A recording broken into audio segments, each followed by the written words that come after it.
নমস্কাৰ এই মুহূৰ্তত জনাইছো অসমৰ প্ৰত্যেকগৰাকী জনসাধাৰণৰ বাবে কেইবাটাও গুৰুত্বপূৰ্ণ খবৰ। আজি হৈছে 1 জুন। আজিৰ দিনটোতে অসমৰ লগতে ভাৰতবৰ্ষৰ বিভিন্ন প্ৰান্তৰ পৰা কেইবাটাও গুৰুত্বপূৰ্ণ খবৰ যুগুত কৰা হৈছে। এই মুহূৰ্তত জনাইছো আজিৰ প্ৰথমটো খবৰেই ৰাজ্যবাসীৰ বাবে এটা ডাঙৰ খবৰ। এই মুহূৰ্তত জনাইছো আজিৰ প্ৰথমটো খবৰ এটা সতৰ্কতামূলক খবৰ। মোবাইল কিয় বিস্ফোৰণ হয়, কি বিষয়ত সতৰ্ক থাকিব আপুনি আৰু কেনেকৈ ৰক্ষা পাব মোবাইল ফোন বিস্ফোৰণৰ পৰা, আহক সবিশেষ আমি আলোচনা কৰিম আজিৰ এই সৰু ভিডিঅ'খনৰ যোগেদি। মোবাইল বিস্ফোৰণৰ খবৰ প্ৰায় আহে, কিন্তু কিয় বিস্ফোৰণ হয় মোবাইল ফোন? বহুতেই এই বিষয়টোৰ সন্দৰ্ভত অজ্ঞাত, যাৰ বাবে অকালতে কেতিয়াবা প্ৰাণক হেৰুৱাই পেলায় বহু লোকে, আৰু হাতত থকা মোবাইলটো কেতিয়াবা হৈ উঠে মৃত্যুদূত। কিয় বিস্ফোৰিত হয় মোবাইল ফোন, আহক এতিয়া আমি সবিশেষ জানি লওঁ। মোবাইল বিস্ফোৰণৰ প্ৰধান কাৰণ হৈছে মোবাইলত থকা সেই বেটাৰীটো। মোবাইলৰ বেটাৰী বেয়া হোৱাটোৱে মোবাইল বিস্ফোৰণ ঘটাৰ প্ৰধান কাৰণ। বহুতে ভাবে নতুন ফোন কিনিছহে, কিয় বেটাৰী বেয়া হ'ব?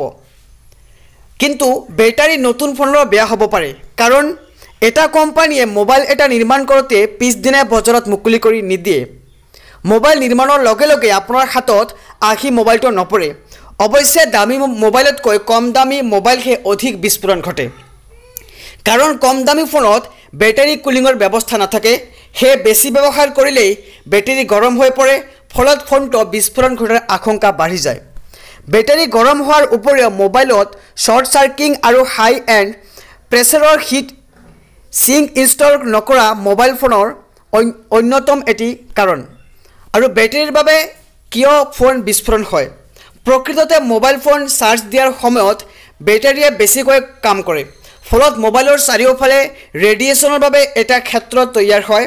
সেয়ে চাৰ্জ দিয়াৰ সময়ত ফোনত কথা পতাটো অত্যন্ত বেয়া। ইয়াৰ বাবে কেতিয়াবা ফোন বিস্ফোৰিত হ'ব পাৰে।